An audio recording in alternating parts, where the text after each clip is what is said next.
पिछले एक हफ्ते से इंटरनेट पर भयंकर फैन वॉर चल रही है। महेश बाबू जो कि साउथ के बहुत बड़े सुपरस्टार हैं, उनकी जमकर ट्रोलिंग चल रही है।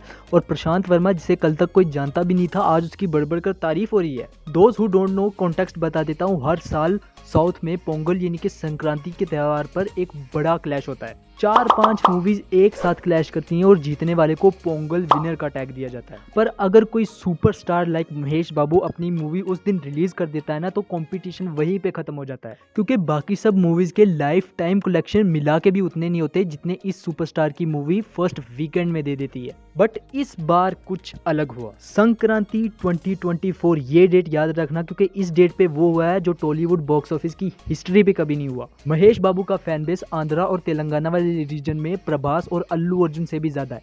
सिर्फ आंध्रा तेलंगाना की बात कर रहा हूँ मैं। पर सोचो, इस बीच कोई ऐसी मूवी है जिसका मेन मार्केट ही तेलंगाना में हो, पर एक्टर और डायरेक्टर को कोई जानता भी ना हो। वो मूवी महेश बाबू की मूवी को डिफीट कर दे तो वो मूवी है हनुमान, जिसके डायरेक्टर हैं प्रशांत वर्मा और लीड एक्टर हैं तेजा सर्जा। लेकिन इंसल्ट की बात सिर्फ इतनी नहीं है कि क्लैश हारे। इंसल्ट की बात ये है कि क्लैश से हारकर इज्जत बचाने के लिए मेकर्स को फेक कलेक्शंस दिखाने पड़े।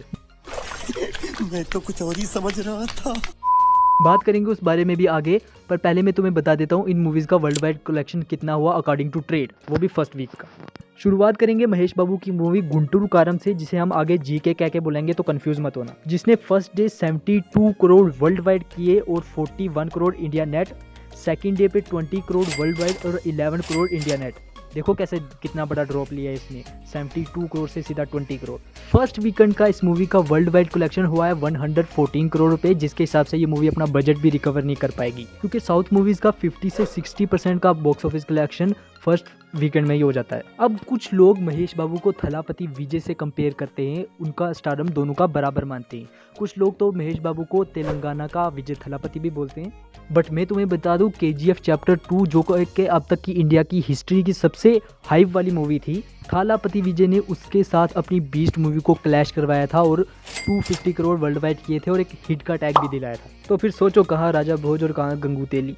Coming back to the topic, बात कर लेते हैं हनुमान मूवी के फर्स्ट वीकेंड के कलेक्शन के बारे में। फर्स्ट डे इस मूवी ने ओपनिंग की सिर्फ 8 करोड़ की, सेकंड डे कलेक्शन पहुंच के 10 करोड़ और थर्ड डे 14 करोड़। सुनने में तो गुंटूर कारम से कम लग रहा है, लेकिन इस मूवी का जो ग्राफ है ना, वो सीधा ऊपर जा रहा है और गुंटूर कारम का सीधा नीचे। यूजुअली तेलुगु मूवीज के साथ ऐसा होता नहीं है, वो फर्स्ट डे बम्पर ओपनिंग लेती हैं और उसके बाद उनके कलेक्शन का ग्राफ नीचे ही जाता है। मंडे पे हनुमान मूवी के वर्ल्ड वाइड कलेक्शन आए 16 करोड़ और गुंटूर कारम के सिर्फ 15 करोड़। इस हिसाब से इसका lifetime box office collection Guntur Kaaram से तो बहुत ही आगे रहने वाले। बता दूं, इसने बहुत बड़ा रिकॉर्ड हिंदी में भी क्रिएट किया है, जहाँ पे फर्स्ट वीकेंड में इसने पुष्पा 2 के कलेक्शन को भी बीट कर दिया है। पुष्पा मूवी ने अपने फर्स्ट वीक में कभी भी 3 करोड़ के कलेक्शन एक दिन में नहीं दिए। हनुमान मूवी ने डे 1 पे 3 करोड़, डे 2 पे 4 करोड़ और डे 3 पे सीधा 6 करोड़। पुष्पा को ये बीट कर पाएगी या नहीं, इस बात की कोई गारंटी नहीं है, लेकिन लाइफ टाइम इसका 60 से 80 करोड़ तो हिंदी में रहेगा, जो आज तक सिर्फ 10 साउथ मूवीज ही कर पाएंगी। पर बात सिर्फ इतनी सी होती तो मैं ये वीडियो नहीं बना रहा होता। असली ड्रामा तब शुरू हुआ जब गुंटूर कारम के मेकर्स ने उसे हनुमान से बड़ा हिट दिखाने के लिए उसके फेक कलेक्शंस दिखाना शुरू कर दिए। डे 1 इस मूवी का आया था 72 करोड़ वर्ल्ड वाइड और 41 करोड़ नेट।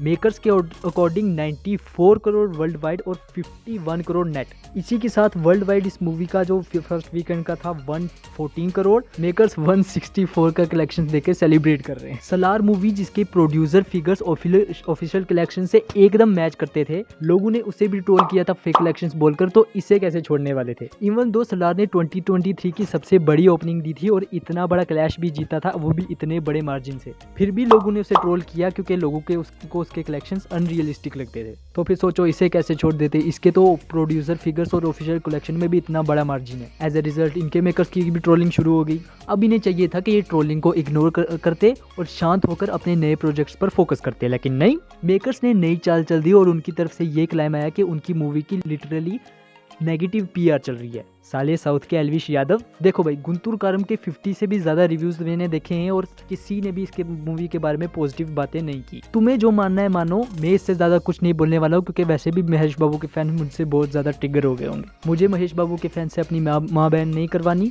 तो मैं जा रहा हूँ। हमेशा की तरह बोलूंगा, वीडियो को लाइक करो या डिसलाइक करो, लेकिन कुछ तो करके जाओ।